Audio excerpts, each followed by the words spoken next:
আসসালামু আলাইকুম সকলকে স্বাগত জানাচ্ছি আমাদের ক্লাস 9-10 এর বিজিএস অর্থাৎ বাংলাদেশ গ্লোবাল স্টাডিজ বাংলাদেশ এবং বিশ্ব পরিচয়ের চ্যাপ্টার 4 যেটি হলো বাংলাদেশের ভূপ্রকৃতি ও জলবায়ু। বাংলাদেশের ভূপ্রকৃতি জলবায়ু এই অধ্যায়টিতে আলোচনার বিষয়বস্তু কি হতে পারে?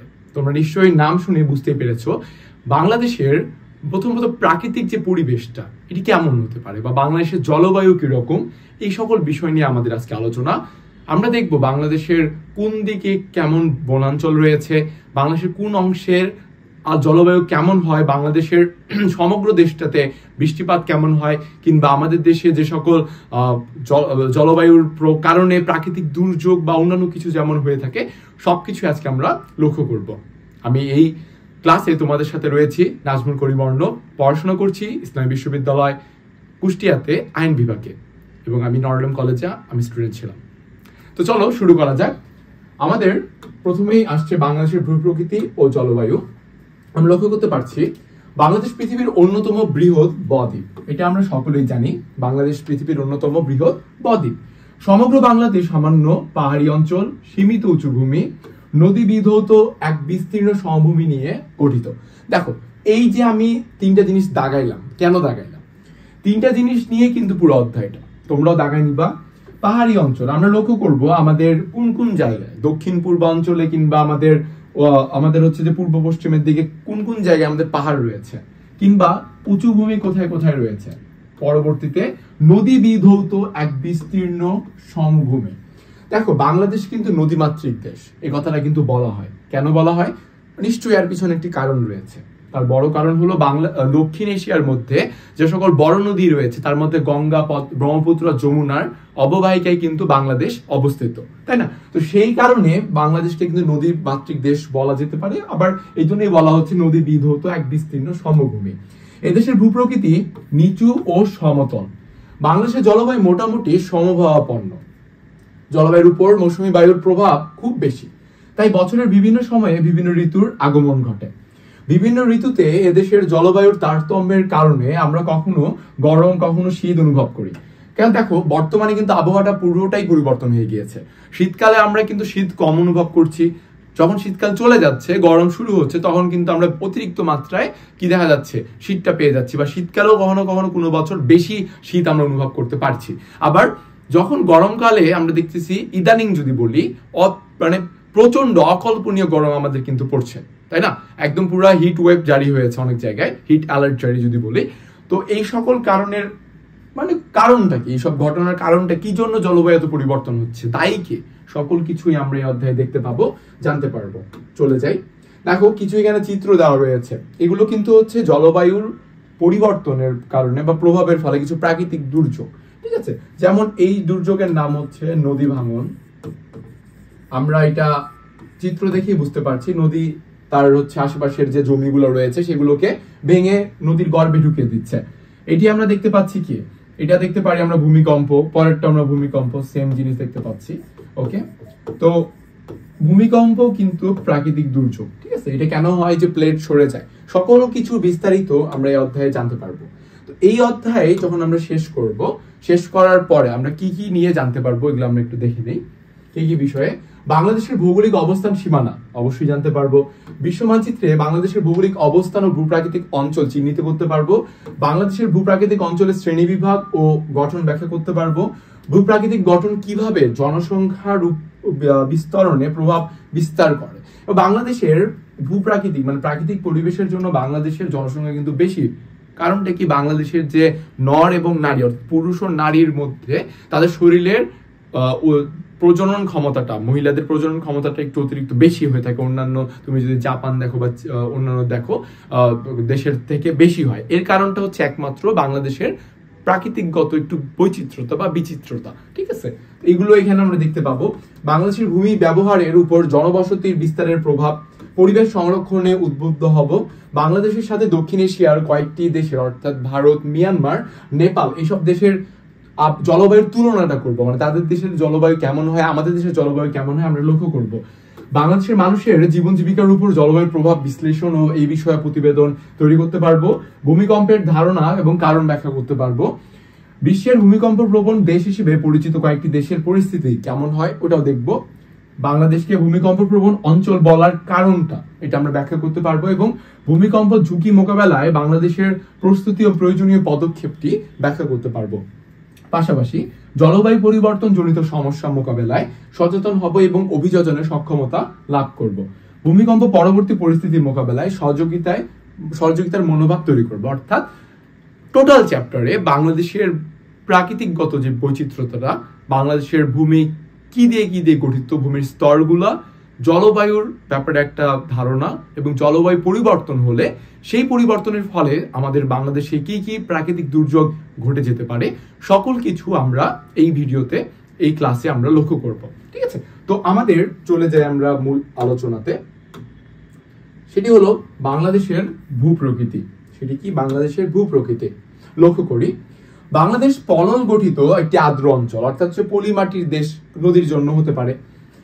উত্তর পূর্ব দক্ষিণ পূর্বের সামান্য পাহাড়ি অঞ্চল, উত্তর পশ্চিম অংশের সীমিত উঁচু ভূমি ব্যতীত সমগ্র বাংলাদেশ নদী বিধৌত এক বিস্তীর্ণ সমভূমি।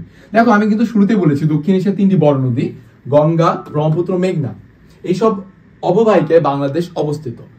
এদেশের ভূপ্রকৃতি নিচু ও সমতল। আচ্ছা, আমি এর সামনে যাওয়ার আগে একটি প্রশ্ন তোমাদের মাঝে করতে চাই। সেটি হলো, তোমরা কি জানো আমাদের দেশের উত্তরে কোন জেলা, পূর্বে কোন জেলা, দক্ষিণে কোন জেলা, পশ্চিমে কোন জেলা? তোমরা কি জানো? দেখো, এখানে একটা বিষয় কাজ করে, আমি বলছি, কারো যদি জানা না থাকে অবশ্যই সেটি নোট ডাউন করে রাখবে। সেটি কি? আমরা কিন্তু সাধারণভাবে কি বলি যে পূর্ব, পশ্চিম, উত্তর, দক্ষিণ, আমরা যেখানে থাকি সেই অনুযায়ী আমরা একটা দিক বিবেচনা করে বলে দিই। আসলে কি তাই? হয়তো কোনো দিক থেকে, কিন্তু বাংলাদেশের মানচিত্র যদি বিবেচনা করে আমরা বলতে চাই তবে কিন্তু সেটা সঠিক নয়। বাংলাদেশের মানচিত্র বিবেচনা করে যদি বলতেই হয় তবে উত্তরের জেলা হচ্ছে পঞ্চগড়, দক্ষিণের জেলা হচ্ছে কক্সবাজার, পূর্বের জেলা হচ্ছে বান্দরবান এবং পশ্চিমের জেলা হচ্ছে চাঁপাইনবাবগঞ্জ। এই জিনিসগুলো আমি আবারও বলছি, উত্তর পঞ্চগড়, দক্ষিণ কক্সবাজার, পূর্ব বান্দরবান এবং পশ্চিমে হচ্ছে চাঁপাইনবাবগঞ্জ।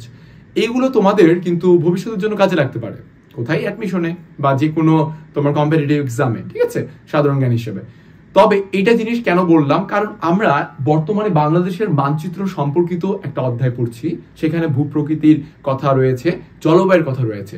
এই জন্যে এই যে 4টি ডাইমেনশন অথবা 4টি দিকের বা জেলার নাম আমার স্পষ্ট করে জানাটা খুবই জরুরি। এই কারণেই আমি তোমাদেরকে এই তথ্যটা প্রোভাইড করলাম। ঠিক আছে, তো আমরা দেখলাম উত্তর পূর্ব, দক্ষিণ পূর্ব সামান্য পাহাড়ি অঞ্চল, উত্তর পশ্চিমের সীমিত উঁচু ভূমি।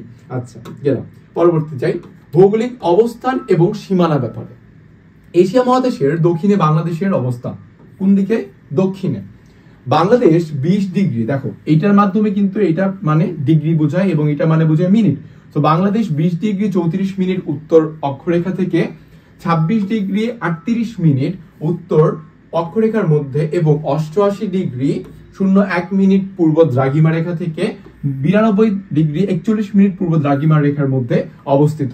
বাংলাদেশের মাঝামাঝি স্থান দিয়ে কর্কট ক্রান্তি রেখা চলে গিয়েছে। কোন রেখা? কর্কট ক্রান্তি রেখা অতিক্রম করেছে 23.5 ডিগ্রি। ঠিক আছে, 3 অধ্যায়ে তোমরা যদি পড়ে থাকো, ক্লিয়ার হয়ে থাকো, 3 অধ্যায় কিন্তু এই সবকিছু খুবই সুন্দর করে দেওয়া রয়েছে। এবং তোমরা অবশ্যই আমাদের এই ক্লাস প্রোগ্রামে এসএসসির ক্লাসে 9-10 এর 3 অধ্যায় ব্যাপারে তোমরা অবশ্যই জানতে পারবে। ওকে, পরবর্তী যাই।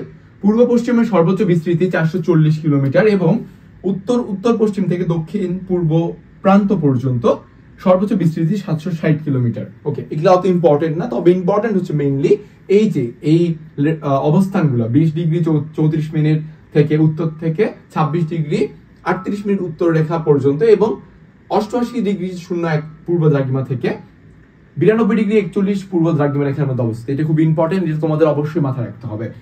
বাংলাদেশের উত্তরে ভারতের পশ্চিমবঙ্গ, দেখো বাংলাদেশের উত্তরে কোনটা জেলা বলছিলাম? পঞ্চগড়। তাহলে উত্তরে হচ্ছে কি ভারত, পশ্চিমবঙ্গ, মেঘালয় এবং আসাম, 3টা রাজ্য ভারতের।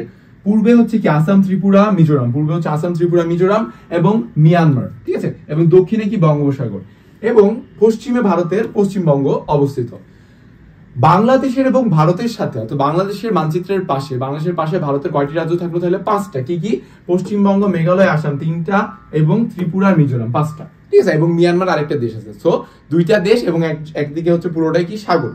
বাংলাদেশের মোট আয়তন 1,47,570 বর্গ কিলোমিটার, যা বর্গ মাইল করলে হয় 56,977 বর্গ মাইল। একটা কারেকশন আসছে, সেটা কি 1,47,610 বর্গ কিলোমিটার। এটি বাংলাদেশ ভারতের সাথে সমুদ্র সীমানা নিয়ে একটা যে কেস চলছিল আন্তর্জাতিক আদালতে নেদারল্যান্ডে, সেখানে কিন্তু বাংলাদেশ বিজয় লাভ করে। জয় লাভের পরে বাংলাদেশের আয়তনটা বেড়ে যায়। তবে তোমাদের বইয়ে যেহেতু 1,47,570 বর্গ কিলোমিটার দেওয়া রয়েছে, সেটাই তোমরা অ্যান্সার দিবা। পরবর্তী যাব, মানচিত্র আমরা লক্ষ্য করতে পারছি বিশ্ব মানচিত্রে বাংলাদেশ, ঠিক আছে। সো বাংলাদেশ হচ্ছে, দেখো এই যে এশিয়া মহাদেশে বাংলাদেশ হচ্ছে এই যে এখানে দিয়েছে, ঠিক আছে। পরবর্তী যাব, ভূপ্রাকৃতিক অঞ্চলের শ্রেণীবিভাগ ও গঠন। বাংলাদেশ পৃথিবীর অন্যতম বৃহৎ বদ্বীপ। আমরা সকলেই জানি বাংলাদেশের উপর দিয়ে বয়ে গেছে অসংখ্য নদ নদী। এগুলোর মধ্যে পদ্মা, মেঘনা, যমুনা, ব্রহ্মপুত্র, শীতলক্ষ্যা, কর্ণফুলী ইত্যাদি হচ্ছে কি প্রধান নদী। বাংলাদেশের ভূখণ্ড উত্তর থেকে দক্ষিণ দিকে ক্রমশ ঢালু। দেখো উত্তরে কিন্তু হচ্ছে হিমালয়, ধরো এটা হচ্ছে বাংলাদেশ, আমি ধরলাম এখানে হচ্ছে হিমালয় উত্তর সাইড, আর এটা হচ্ছে কি বঙ্গোপসাগর।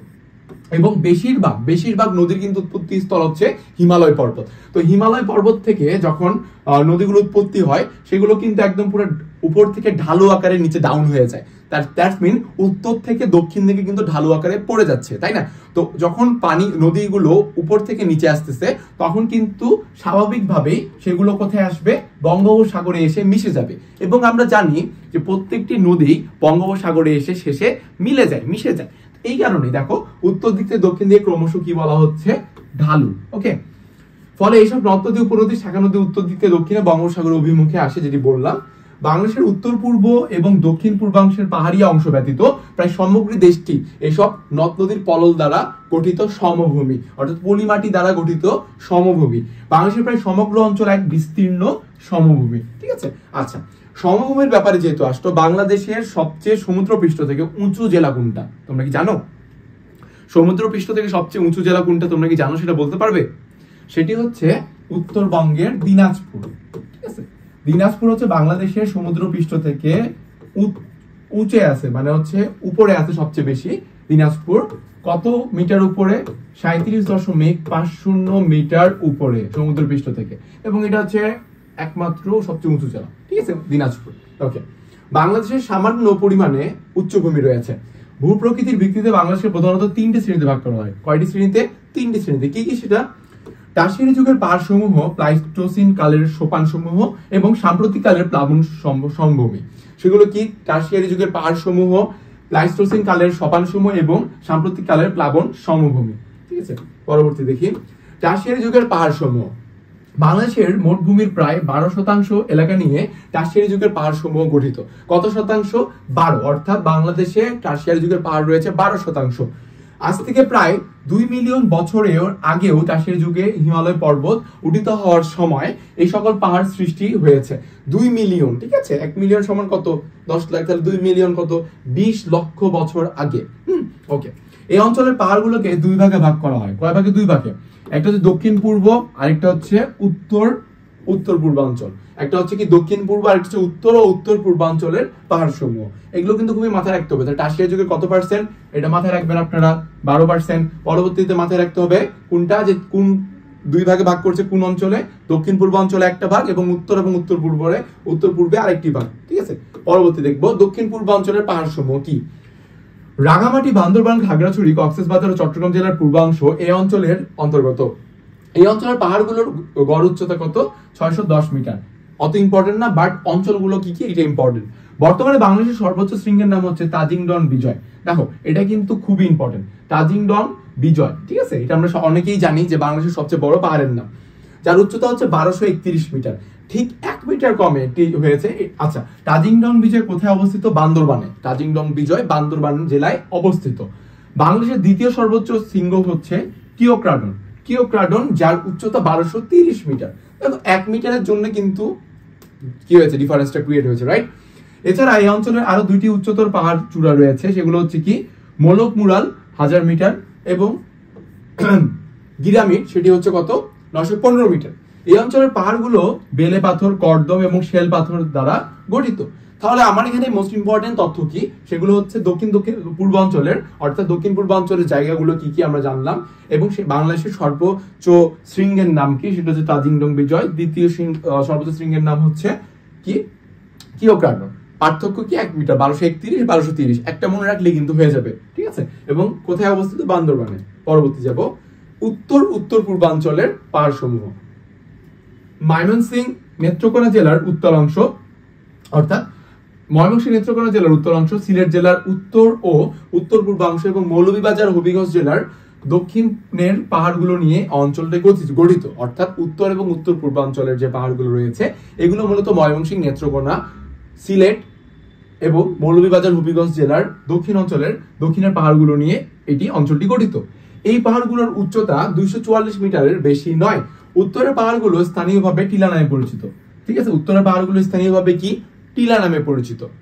এগুলোর উচ্চতা কত হয়? 30 থেকে 90 মিটার পর্যন্ত। এই অঞ্চলের পাহাড়গুলোর মধ্যে কি কি রয়েছে? পাহাড়গুলোর মধ্যে হচ্ছে যে চিকনাগুল, খাসিয়া এবং জটতিয়া প্রধান। ঠিক আছে, এগুলো আমাদেরকে মাথায় রাখতে হবে। পরবর্তীতে যাই, প্লাইস্টোসিন কালের সোপানসমূহ বা চত্বরভূমি। তাহলে প্লাইস্টোসিন কালের সোপানসমূহের অপর নাম কি দেখলাম আমরা? চত্বরভূমি। কি সেটা? চত্বরভূমি। ওকে, সো আমরা পরবর্তীতে যাব। বাংলাদেশের মোট ভূমির প্রায় 8% এলাকা, কত শতাংশ এলাকা? প্রায় 8% এলাকা নিয়ে এই অঞ্চল গঠিত। আনুমানিক 25,000 বছর পূর্বের, 25,000 বছর পূর্বের সময়কে প্লাইস্টোসিন কাল বলা হচ্ছে। কত হাজার? 25,000 বছর পূর্বের সময়। এই সময়ের আন্তঃবরফ গলা পানিতে প্লাবনের সৃষ্টি হয়ে এইসব চত্বরভূমি গঠিত হয়েছিল বলে অনুমান করা হয়। প্লাইস্টোসিন কালের সোপানসমূহ 3 ভাগে বিভক্ত। কত ভাগে বিভক্ত? 3 ভাগে বিভক্ত। সেগুলো কি? বরেন্দ্রভূমি, মধুপুর এবং ভাওয়ালের গড়। বরেন্দ্রভূমি, মধুপুর ও ভাওয়ালের গড় এবং আরেকটি রয়েছে, এটি হচ্ছে লালমাই পাহাড়। মিস হয়ে গেছিল। আচ্ছা, বরেন্দ্রভূমি, মধুপুর ও ভাওয়ালের গড় এবং লালমাই পাহাড়। নওগাঁ, রাজশাহী, বগুড়া, জয়পুরহাট, রংপুর, দিনাজপুর জেলার অংশবিশেষ নিয়ে বরেন্দ্রভূমি। দেখো, যখন তুমি নওগাঁ এগুলাতে যাবে তখন ওখানে কিন্তু বরেন্দ্রভূমি রয়েছে এবং একটা ইউনিভার্সিটিও রয়েছে, বরেন্দ্র ইউনিভার্সিটি। ঠিক আছে, সো ওটা হচ্ছে উত্তরবঙ্গের দিকে। সো নওগাঁ, রাজশাহী, বগুড়া, জয়পুরহাট, রংপুর, দিনাজপুর এগুলোতে রয়েছে বরেন্দ্রভূমি। এর আয়তন 9,320 বর্গ কিলোমিটার। প্লাবন সমভূমি থেকে উচ্চতা 6 থেকে 12 মিটার। এই স্থানের মাটি ধূসর এবং লাল বর্ণের। ঠিক আছে, বরেন্দ্রভূমির মাটি হচ্ছে কি? লাল বর্ণের মাটি। ময়মনসিংহ, টাঙ্গাইল, গাজীপুর, ঢাকা জেলার অংশবিশেষ নিয়ে মধুপুর ও ভাওয়ালের স্বপন ভূমি গঠিত। তাহলে কোন কোন? গাজীপুর, ময়মনসিংহ, টাঙ্গাইল, গাজীপুর এবং ঢাকা জেলার কিছু অংশ নিয়ে মধুপুর এবং ভাওয়ালের স্বপন ভূমি গঠিত। এর আয়তন প্রায় 4,103 বর্গ কিলোমিটার। সমভূমি থেকে এর উচ্চতা 6 থেকে 30 মিটার হয়। মাটির রং লালচে হয় ও ধূসর হয়। কুমিল্লা শহর থেকে 8 কিলোমিটার পশ্চিমে, দেখো কুমিল্লা শহর থেকে 8 কিলোমিটার পশ্চিমে লালমাই থেকে ময়নামতি পর্যন্ত লালমাই পাহাড়টি বিস্তৃত। মজার বিষয় কি জানো? আমাদের দেশে যে কুমিল্লা বিশ্ববিদ্যালয় রয়েছে সেটি লালমাই পাহাড় কেটে কিন্তু সেই বিশ্ববিদ্যালয়টা সেখানে স্থাপন করা হয়েছে। ঠিক আছে, তো লালমাই পাহাড়টি সেখানে বিস্তৃত। এর আয়তন 34 বর্গ কিলোমিটার। এই এমসিকিউটা খুবই আসে, খুবই পরীক্ষায় আসে যে লালমাই পাহাড়ের আয়তন কত। লালমাই পাহাড়ের আয়তন হচ্ছে 34 কিলোমিটার। এটি একটি প্রশ্ন আসে। এছাড়া আরেকটি প্রশ্ন আসে কি, যে কুমিল্লার কোন দিকে কত কিলোমিটার দূরে কোন পাহাড় অবস্থিত? 8 কিলোমিটার পশ্চিমে লালমাই পাহাড় অবস্থিত। কেমন? এই পাহাড়ের গড় উচ্চতা 21 মিটার। এই অঞ্চলের মাটির রং লালচে এবং হচ্ছে কত? লালচে এবং হচ্ছে যে মাটি নুড়ি, বালি এবং কঙ্কর মিশ্রিত। ওকে, কিলোমিটার নয়, বর্গ কিলোমিটার। ওকে, ফাইন। পরবর্তী যাই, সাম্প্রতিক কালের প্লাবন সমভূমি। বাংলাদেশের প্রায় 80% ভূমি নদী বিধৌত এক বিস্তীর্ণ সমভূমি। আমরা জানি সেটা 80%, একদম প্রায় পুরো দেশটাই। সমতল ভূমির উপর দিয়ে অসংখ্য নদী প্রবাহিত হওয়ার কারণে এখানে বর্ষাকালে কি হয়? বন্যার সৃষ্টি হয়। বছরের পর বছর এভাবে বন্যার পানি সঙ্গে পরিবাহিত, ঠিক আছে, পরিবারটি সঞ্চিত হয়ে এই প্লাবন সমভূমি গঠিত হয়েছে। এবং এই প্লাবন সমভূমির জন্য কি হয়? এই দেখো, প্লাবন সমভূমি একটা আমরা যদি দেখি নদীমাতৃক দেশ কতটা, ঠিক আছে, পুরো দেশটা 80% জুড়ে কি আমার নদী বিধৌত একটা এলাকা। এবং নদীর পানি যখন বন্যা হয় তখন কিন্তু নদীর পানি কি আনে? পলিমাটি নিয়ে আসে। এটা কিন্তু খুব একটা ইম্পর্টেন্ট এবং খুবই দেশের জন্য খুবই গুরুত্বপূর্ণ। ঠিক আছে, কেন? দেশের মাটিকে উর্বর করে কৃষিকাজের জন্য। আচ্ছা, আয়তনটা দেখছি 1,24,266 বর্গ কিলোমিটার। দেশের আয়তনে তো 1,47,570 বর্গ কিলোমিটার, তাই না? তার মধ্যে 1,24,266 বর্গ কিলোমিটার নদী বিধৌত বিস্তীর্ণ সমভূমি। সমগ্র সমভূমির মাটির স্তর খুব গভীর। কি বলছে? সমগ্র সমভূমির মাটির স্তর খুবই গভীর এবং ভূমি খুবই উর্বর। সাম্প্রতিককালের প্লাবন সমভূমিকে কয়েকটি ভাগে ভাগ করা যায়, যেমন দেশের উত্তর পশ্চিমে অবস্থিত রংপুর, দিনাজপুর জেলার অধিকাংশ স্থান, ঢাকা, টাঙ্গাইল, ময়মনসিংহ, জামালপুর, পাবনা ও রাজশাহী অঞ্চলের অংশবিশেষ, কুমিল্লা, নোয়াখালী, সিলেট, সুনামগঞ্জ, মৌলভীবাজার ও হবিগঞ্জ জেলার অধিকাংশ এলাকা এবং কিশোরগঞ্জ নেত্রকোনা জেলার পূর্ব দিকের সামান্য অংশ নিয়ে এই সমভূমিটি গঠিত হয়। এছাড়াও চাঁদপুর ব্রাহ্মণবাড়িয়া জেলার অধিকাংশ এবং লক্ষ্মীপুর ফেনী জেলার কিছু অংশ জুড়েও এই সমভূমি বিস্তৃত রয়েছে।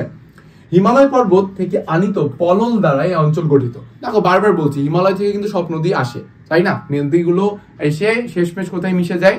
বঙ্গোপসাগরে মিশে যায়।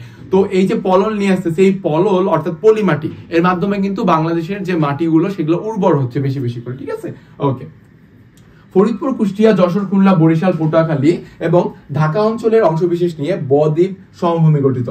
নোয়াখালী, ফেনী নদী নিম্নভাগ থেকে কক্সবাজার পর্যন্ত বিস্তৃত অঞ্চল হলো উপকূলীয় সমভূমি। ওকে, সো নোয়াখালী, ফেনী নদী নিম্নভাগ থেকে কক্সবাজার পর্যন্ত কি রয়েছে? আমাদের উপকূলীয় সমভূমি রয়েছে। খুলনা, পটুয়াখালী অঞ্চল এবং বরগুনা জেলার কিয়দংশ নিয়ে স্রোতস সমভূমি গঠিত। বাংলাদেশের এই অঞ্চলগুলোর মাটি খুবই উর্বর বলে কৃষিজাত দ্রব্য উৎপাদনের ক্ষেত্রে উল্লেখযোগ্য ভূমিকা পালন করে। দেখো সবকিছুর মাধ্যমে একটা জিনিসই আমাদের বেশি উপকার হয়, সেটি হচ্ছে কি, যে নদী দ্বারা আনা পলল অর্থাৎ পলি মাটি, এবং যার কারণে বাংলাদেশের কৃষিতে উন্নত হয় বা উন্নয়ন হচ্ছে, যে কারণে বাংলাদেশের মাটি উর্বর হচ্ছে। ঠিক আছে, পলি মাটির জন্য। ওকে, পরবর্তী দেখবো আমরা ভূপ্রকৃতির বিস্তৃত যে একটা পরিমাপটা, সেটা কি দেখো, মনে রাখবে এমসিকিউর জন্য। প্লাবন সমভূমি কত? 80% এবং টারশিয়ারি যুগের পাহাড় 12%, প্লাইস্টোসিন কালের সোপানসমূহ 8%। ঠিক আছে, অবশ্যই পার্সেন্ট গুলো মনে রাখতে হবে আমাদের। পরবর্তী চলে যাব বাংলাদেশের ভূপ্রকৃতির গঠন, জনসংখ্যা, জনবসতি। দেখো ভূপ্রকৃতির গঠন কিভাবে জনসংখ্যাকে প্রভাবিত করে, জনসংখ্যা কিভাবে জনবসতিকে প্রভাবিত করে, কানেক্টেড রয়েছে, এটা আমরা লক্ষ্য করব। জনসংখ্যার দিক থেকে পৃথিবীতে বাংলাদেশের স্থান কত? 9ম। সেই অনুযায়ী কিন্তু আয়তন নাই। হ্যাঁ, ভূখণ্ডের তুলনায় জনসংখ্যার ঘনত্ব খুবই বেশি, কারণ ছোট্ট একটা দেশ, প্রচন্ড মানুষ। তাছাড়া জনসংখ্যা বৃদ্ধির হারও বেশি। 2001 সালে আদমশুমারি অনুযায়ী বাংলাদেশ জনসংখ্যা ছিল 12.93 কোটি, জনসংখ্যা বৃদ্ধির হার ছিল 1.48%।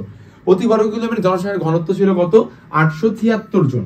আদমশুমারি 2011 অনুসারে বাংলাদেশের জনসংখ্যা প্রায় 14.97 কোটি, জনসংখ্যা বৃদ্ধির হার 1.37%, এবং প্রতি বর্গ কিলোমিটারে জনসংখ্যার ঘনত্ব 1015 জন। কত? 1015 জন। ঠিক আছে, ভূপ্রাকৃতিক গঠনের কারণে বিভিন্নতার কারণে এদেশের অঞ্চল ভেদে জনসংখ্যার ঘনত্বের পার্থক্যটা দেখা যায়। অর্থাৎ যেটি আমি শুরুতে বলেছিলাম যে ভূপ্রাকৃতিকের বৈচিত্র্যতার জন্য কিন্তু আমাদের দেশের জনসংখ্যার উপর একটা বিশাল প্রভাব পড়ে।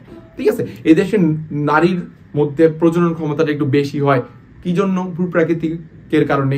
বা পুরুষের একটু হয় কি জন্য? ভূপ্রাকৃতিকের কারণে। তো জিনিসগুলো আমরা রিলেট করবো একটু পরে। বাংলাদেশের বিভিন্ন অঞ্চলের ভূপ্রকৃতিতে তেমন কোনো পার্থক্য না থাকাতে মোটামুটি সব জায়গায় কি জনবসতি রয়েছে। তবে পার্বত্য এলাকা এবং সুন্দরবন অঞ্চলে জীবিকার সংস্থান কষ্টসাধ্য হয়। দুটি অঞ্চলে জনবসতির ঘনত্ব খুবই কম। এসব অঞ্চলে ভালো রাস্তাঘাট, রেল যোগাযোগ বা রেল সংযোগ উপযুক্ত পরিমাণে না থাকে জীবিকার সংস্থানও কষ্টকর। অনুন্নত যাতায়াত ব্যবস্থা, বনভূমি ও ভূপ্রাকৃতিকগত কারণে এই সকল স্থান হচ্ছে কি জনবিরল, তেমন একটা জনসংখ্যা সেখানে নেই।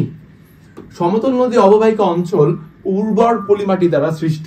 এই অঞ্চলে কৃষি আবাদ অনেকটা সহজসাধ্য। দেখো এই অঞ্চলে কি কৃষির আবাদ কি অনেকটা সহজসাধ্য সমতল জায়গায়, ফলে এইসব অঞ্চলে জনবসতি ঘন হয়ে গড়ে উঠতে দেখা যায়। এইসব অঞ্চলের নদীগুলো নাব্য, অর্থাৎ নাব্য মানে কি জানো? তোমরা একটা বিষয় তোমাদেরকে বলি, নদীর নাব্যতা। ঠিক আছে, আমি লিখে দিই বিষয়টা, নদীর নাব্যতা। এটি নিয়ে একটা আমার ছোট একটা এক্সপেরিয়েন্স বা স্টোরি আছে কি, যে আমি যখন স্কুলে পড়তাম, অর্থাৎ দিনাজপুর জেলা স্কুলের স্টুডেন্ট ছিলাম, সেই সময় নদীর নাব্যতা বা নাব্যই ওয়ার্ডটা আমার খুবই কি একটা নতুন নতুন শব্দ লাগে বা একটা এক্সেপশন ওয়ার্ড। সো আমি আমার টিচারকে জিজ্ঞাসা করি যে স্যার নাব্য জিনিসটা কি? স্যার একটা ওয়ার্ড দিয়ে আমাকে বুঝাইছে, আমি বুঝে গেছি। সেটা কি? নদীর নাব্যই তলটা হচ্ছে নদীর যৌবনতা। এখন নদীর যৌবনতা বলতে তোমরা বলতে পারো ভাইয়া কত বছর পর্যন্ত নদীর যৌবনতা ধরবো, কারণ মানুষের তো বলে, সেরকম না। নদীর যৌবনা বলতে বোঝায় যে খরস্রোতা নদী, যে নদীর বেশি স্রোত, যে নদীর পানি ভরপুর থাকে। হ্যাঁ, মরা নদী আমরা বলি না, ওই মরা নদী না, যে নদীতে পানি থাকে, নদীর বুকে স্রোত থাকে, সেটিকে বলতেছে নদীর নাব্যতা বা নদীর নাব্য। তো নদীগুলো নাব্য, সড়কপথ, রেলপথের যোগাযোগের সুযোগ সুবিধা জনজীবনকে আকৃষ্ট করে। তাছাড়া জলবায়ুর প্রভাবের কারণেও জনবসতির বন্টন নিয়ন্ত্রিত হয়। চরমভাবাপন্ন জলবায়ুর চেয়ে সমভাবাপন্ন জলবায়ুতে মানুষ বসবাস করতে বেশি পছন্দ করে। বাংলাদেশের সব জায়গায় আবহাওয়া প্রায় একই রকম। তাহলে সব অঞ্চলের আবহাওয়া কিন্তু আসলেই একই রকম। তুমি ঢাকায় থাকো, দিনাজপুরে থাকো, যেখানেই থাকো না কেন, আজকে গরম তো মানে গরমে। ঠিক আছে, তবে এর মধ্যে উত্তরাঞ্চলের আবহাওয়া শীত গ্রীষ্মের তারতম্য কিছু বেশি উপলব্ধি হয়। উত্তরাঞ্চলে কি আমাদের হিমালয় পর্বত, তো হিমালয় পর্বতের জন্য উত্তরাঞ্চলের আবহাওয়াটা একটু তারতম্য দেখা দেয়।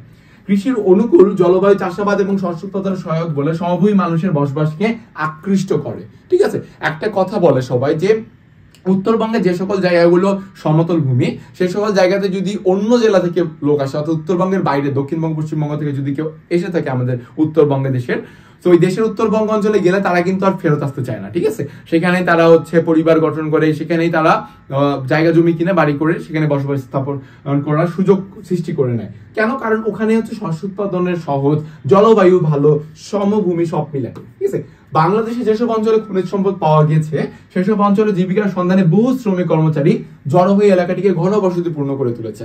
ছোট্ট একটা উদাহরণ দিই, দিনাজপুর জেলার একটি উপজেলা রয়েছে ফুলবাড়ির বড় পুকুরিয়াতে কয়লা খনি রয়েছে। ঠিক আছে, তো সেখানে যে কয়লা খনি রয়েছে, যে কারণে দেখবা যে বহু শ্রমিক বা কর্মচারী জায়গাটা একদম পুরা গিচিমিচি করে দিয়েছে, ঘনবসতি করেছে। ওকে, খনিজ সম্পদ, কৃষি সম্পদ, বনজ সম্পদ এবং প্রাণিজ সম্পদকে কেন্দ্র করে জনবসতি গড়ে উঠেছে। এসব স্থানে প্রধান শিল্পের সঙ্গে ক্রমেই বহু প্রকার আনুষঙ্গিক শিল্প স্থাপিত হয়েছে। শিল্প বাণিজ্যের অগ্রগতি বৃদ্ধি পাওয়াতে প্রধান শিল্পকে ভিত্তি করে সমস্ত অঞ্চল জনবহুল স্থানে পরিণত হয়েছে। তেজগাঁও, টঙ্গী, নরসিংদী, খুলনা, চট্টগ্রাম প্রভৃতি স্থানে শিল্প শহর গড়ে উঠায় এই স্থানগুলোতে জনবসতি কি ঘন। সড়ক, রেলপথ অথবা নদী পথে উন্নত চলাচলের সুযোগ থাকলে বিভিন্ন অঞ্চলের সঙ্গে যোগাযোগ রক্ষা সহজ হয়, ফলে স্থানটি জনবহুল অঞ্চলে কি হচ্ছে, পরিণত হচ্ছে। মানে কিছু সুযোগ সুবিধা পেলেই কিন্তু অঞ্চলটা কি হয়, জনবসতি। যেমন দেখো কি রয়েছে, সড়ক, রেলপথ বা নদী পথে উন্নত চলাচলের সুযোগ থাকে, কিংবা ওইসব জায়গায় যদি খনিজ সম্পদ পাওয়া যায়, কৃষি সম্পদ যদি থাকে বা বনজ সম্পদ, প্রাণীজ সম্পদ যদি থাকে, অবশ্যই ওই অঞ্চলে ঘনবসতি হতে বাধ্য। ঠিক আছে, ওকে। শিক্ষা সংস্কৃতি আজকের যুগের মানুষকে গভীরভাবে প্রভাবিত করেছে। যেসব অঞ্চলে শিক্ষা দীক্ষা, কৃষ্টি, সংস্কৃতি প্রভৃতির অনুশীলন বা চর্চার সুযোগ বেশি, সেসব স্থানে জনবসতি স্বাভাবিক কারণেই বেশি হয়। যেমন দেখো, শিক্ষা দীক্ষা, কৃষি, সংস্কৃতি প্রভৃতির অনুশীলন, সেটা কোথায় হয়? আমাদের রাজধানী ঢাকাতে কিন্তু এইসবের সুযোগ অত্যাধিক মাত্রায় বেশি, যে কারণে ঢাকায় কিন্তু প্রচুর জনসংখ্যা, তাই না? ওকে, বাংলাদেশের ভূমি ব্যবহারে জনবসতি বিস্তারের প্রভাব। দেখো, ভূমি ব্যবহারে জনবসতি বিস্তারের প্রভাবটাকে আমরা লক্ষ্য করব। বাংলাদেশ একটি জনবহুল দেশ। তুমি ভাইয়া এই প্রশ্নটার উত্তর যখন লিখবা, যখন উত্তর দিবা, এই লাইনটা অবশ্যই তোমাকে দেওয়া লাগবে। বাংলাদেশ একটি জনবহুল দেশ। এদেশের আয়তনের তুলনায় জনসংখ্যা অনেক বেশি, এটাও ম্যান্ডেটরি একটা লাইন। জনসংখ্যা বৃদ্ধির ফলে জনবসতিও বৃদ্ধি পাচ্ছে। এদেশে প্রয়োজনের তুলনায় চাষযোগ্য জমির পরিমাণ অনেক কম। অধিক বসতি বিস্তারের ফলে চাষযোগ্য জমির পরিমাণ আরো কমে গিয়ে ভূমির উপর মারাত্মক চাপ সৃষ্টি হচ্ছে। কেন?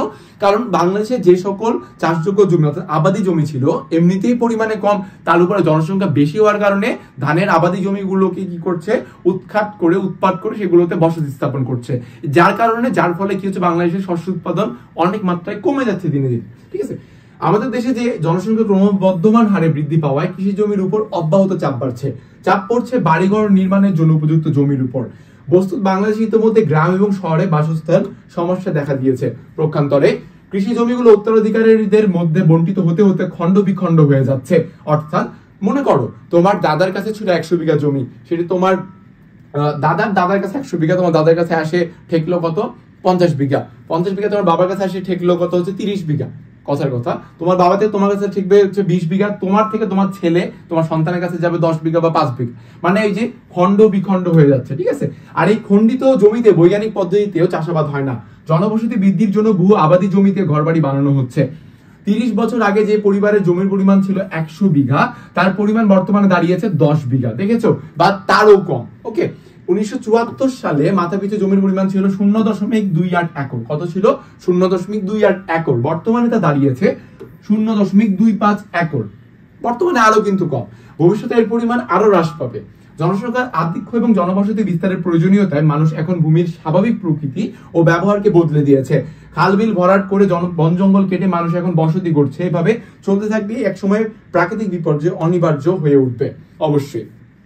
তো আজকে আমাদের এই 4.1 অংশটাতে পরিচ্ছেদে আমরা যেটা পড়েছি সেটা কি, আমাদের দেশের জলবায়ু, আমাদের দেশের ভূপ্রাকৃতিক বিষয়টা নিয়ে পড়েছি। বাংলাদেশের ভূপ্রকৃতি ও জলবায়ু নামক চ্যাপ্টারের মধ্যে ভূপ্রাকৃতিক যে আমাদের বৈচিত্র্যটা বা বিচিত্রতা, সেই সম্পর্কে আমরা জানতে পারলাম যে বাংলাদেশের জলবায়ু, বাংলাদেশের ভূপ্রাকৃতিক যে কেমন হবে এবং বাংলাদেশের ভূপ্রকৃতিটা আসলে কোন কোন পাহাড় অঞ্চলের পাহাড়সমূহ নিয়ে গঠিত, কোন কোন জায়গায় কোন কোন অঞ্চলে বাংলাদেশে কোন কোন পাহাড় রয়েছে এবং কতটা নদী দ্বারা আমাদের প্রভাবটা রয়েছে এবং বা আমাদের ভূপ্রকৃতির কারণে জনসংখ্যার উপর প্রভাবটা কেমন।